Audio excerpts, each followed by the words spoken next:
Hello दोस्तों, स्वागत है आपका अपने ही यूट्यूब चैनल किस्से कहानियों की ऑडियो लाइब्रेरी पर। अभी हम सुन रहे हैं बेताल पच्चीसी का 24वां भाग। तो चलिए सुनते हैं आज का भाग।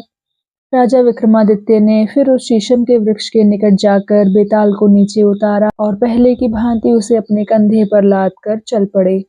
रास्ते में बेताल ने राजा को दो बुद्धिमान भाइयों की कहानी सुनाई।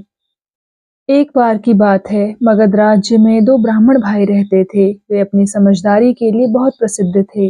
वहां के राजा सूर्य नारायण ने भी उनके बारे में सुना और उन्हें अपने दरबार में मंत्री नियुक्त कर दिया। एक दिन दो व्यक्ति राजा के दरबार में आए। दोनों लगातार लड़ रहे थे।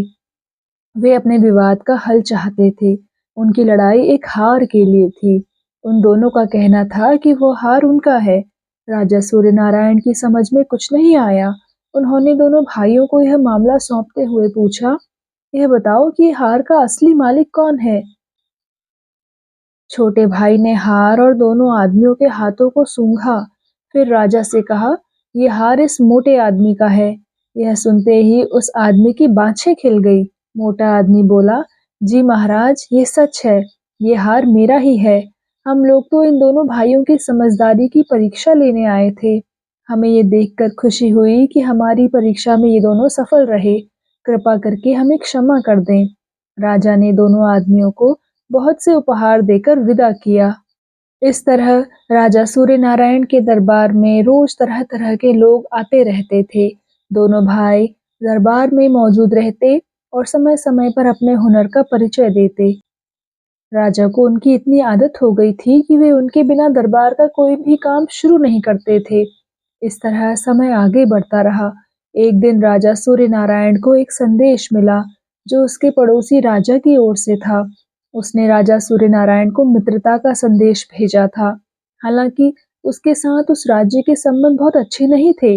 राजा सूर्यनारायण तय नहीं कर पा रहे थे कि उन्हें वह प्रस्ताव स्वीकार करना चाहिए या नहीं।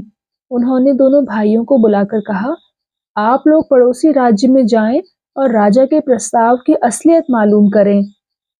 शीघ्र ही दोनों भाई पड़ोसी राज्य में पहुंच गए। उन्होंने वहां के राजा के साथ कुछ समय बिताया और वहां से लौटकर अपने राजा को बताया, महाराज, भले ही आप पड़ोसी राजा का यह प्रस्ताव स्वीकार कर लें, लेकिन आपको बहुत ही सावधान रहना होगा। यह उस राजा की एक चाल भी हो सकती है। कुछ दिनों बाद राजा सूर्यनारायण को उसी राज्य की ओर से एक उपहार मिला। ये एक सुंदर सिंहासन था जिस पर रत्न जड़े थे। राजा को वह सिंहासन पसंद आ गया, लेकिन ज्यों ही वे उस पर बैठने लगे, बड़े भाई ने कहा, महाराज, आप इस पर ना बैठें। मुझे लगता है कि इस पर एक बाल है। यह सुनकर सभी दरबारी हंसने लगे। भला एक बाल से राजा को क्या परेशानी हो सकती थी। राजा एक बलशाली योद्धा थे।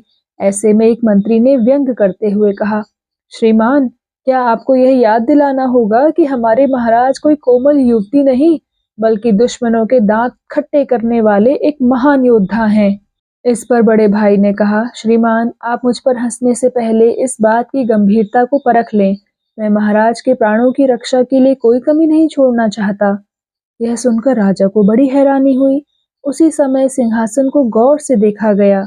सच में उस पर एक अजीब सा मोटा बाल लगा था। जांच करने पर पता चला कि उसे जहर में डुबोया गया था। अगर महाराज उस सिंहासन पर बैठ जाते तो वह बाल उन्हें दिखाई नहीं देता, लेकिन वह उनकी चमड़ी को छूकर उन्हें उसी समय मौत के घाट उतार देता और किसी को पता भी न चलता कि अचानक महाराज की मौत कैसे हो गई। बेताल ने अपनी कहानी खत्म करने के बाद राजा विक्रमादित्य से पूछा, राजन, अब यह बताओ कि दोनों भाइयों में अधिक समझदार कौन था और कैसे। यदि जानते हुए भी तुमने उत्तर नहीं दिया तो तुम्हारे सिर के टुकड़े टुकड़े हो जाएंगे। इस पर राजा विक्रमादित्य ने कहा, बेताल, दोनों ही भाई समझदार थे, लेकिन बड़ा भाई ज्यादा बुद्धिमान था। उसने सिंहासन पर लगे बाल को भी देख लिया, जिसके कारण राजा की जान बच गई। बेताल ने कहा, विक्रम, तुम सचमुच बहुत बुद्धिमान हो। तुमने बिल्कुल ठीक उत्तर दिया, लेकिन तुम बोले, इसीलिए मैं वापस चला। फिर बेताल वापस से उसी वृक्ष की ओर उड़ चला। राजा विक्रम भी उसके पीछे पीछे चल दिए ताकि उसे लाकर उस साधु तक पहुंचा सके। तो दोस्तों, कैसा लगा आपको आज का ये भाग? कृपया कमेंट सेक्शन में आकर ज़रूर बताइएगा। और अगर आपने अभी तक इस चैनल को सब्सक्राइब नहीं किया है तो कृपया सब्सक्राइब भी ज़रूर कर लीजिएगा। मैं मिलती हूँ आपसे इसी कहानी के दूसरे भाग के साथ। तब तक के लिए धन्यवाद।